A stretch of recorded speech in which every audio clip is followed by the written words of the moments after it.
নমস্কার বন্ধুরা, সহজ বাংলা টিপসে তোমাদের স্বাগত। বন্ধুরা, আজকে আমি কথা বলবো তোমাদের মোবাইলের মধ্যে যে অ্যাপসগুলো আছে ভুলবশত ডিলিট করে দিয়েছো বা ডিলিট হয়ে গিয়েছে, কিভাবে তোমরা তোমাদের এই ডিলিট হওয়া অ্যাপসগুলোকে পুনরায় আবার ফিরিয়ে আনতে পারবে।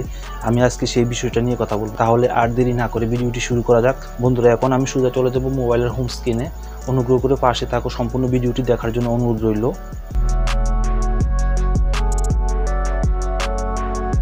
তাহলে বন্ধু, আমি সোজা চলে এলাম মোবাইলের হোম স্ক্রিনে। বন্ধুরা, প্রথমে আমি তোমাদের সামনে 2-3টা অ্যাপস ডিলিট করব, তারপর তোমাদের সামনে আবার 2-3টা অ্যাপসকে ফিরিয়ে আনবো। দেখো বন্ধুরা, আমি 2-3টা অ্যাপস ডিলিট করে দিয়েছি। ডিলিট করার পর এখন আমি সোজা চলে যাব মোবাইলের মধ্যে যে প্লে স্টোর আছে, ওই প্লে স্টোরটার মধ্যে চলে যাব। প্লে স্টোরে গিয়ে উপরে দেখো, উপরে তোমার ফটো বা যে কোনো একটা নাম বা সিম্বল দিয়ে একটা লেখা আছে, ওই লেখাটায় ক্লিক করব। ক্লিক করার পর এবং নিচে নিচে দেখা যাবে যে ম্যানেজ অ্যাপস অ্যান্ড ডিভাইস বলে একটা অপশান আছে, ওইটাই ক্লিক করব। ওইটাই ক্লিক করার পর আবার দেখো নিচে সাইডে একটা ম্যানেজ অপশান আছে, ওই ম্যানেজ অপশানে ক্লিক করব।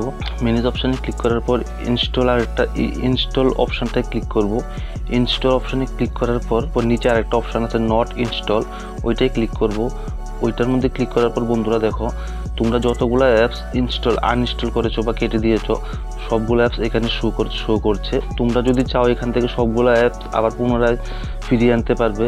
আমি এখানে 2-3টা অ্যাপস আবার পুনরায় ফিরিয়ে আনছি। তোমরা দেখো, আমি আগে যতগুলো অ্যাপস ব্যবহার করেছি বা ইনস্টল করেছি এবং তারপর কেটে দিয়েছি, এগুলো সব এখানে শো করছে। আমি এখান থেকে চাইলে সবগুলো অ্যাপস পুনরায় আবার ফিরিয়ে আনতে পারি, কিন্তু আমার যেটা দরকার সেটাকে আমি ফিরিয়ে আনছি। তোমরা দেখো, তোমরাও এইভাবে করতে পারবে। নমস্কার বন্ধুরা, আমার ভিডিওটি যদি তোমাদের ভালো লেগে থাকে তাহলে অবশ্যই একটা লাইক দিয়ে দেবে এবং পরবর্তী সময় এমনই মজাদার হেল্পফুল ভিডিও পেতে আমার চ্যানেলটাকে সাবস্ক্রাইব করে রাখবে, যাতে করে আমি যখনই নতুন কোনো ভিডিও বানাই সবার প্রথমে তোমার কাছে নোটিফিকেশন চলে যায় এবং তুমি সেটা দেখতে পারো।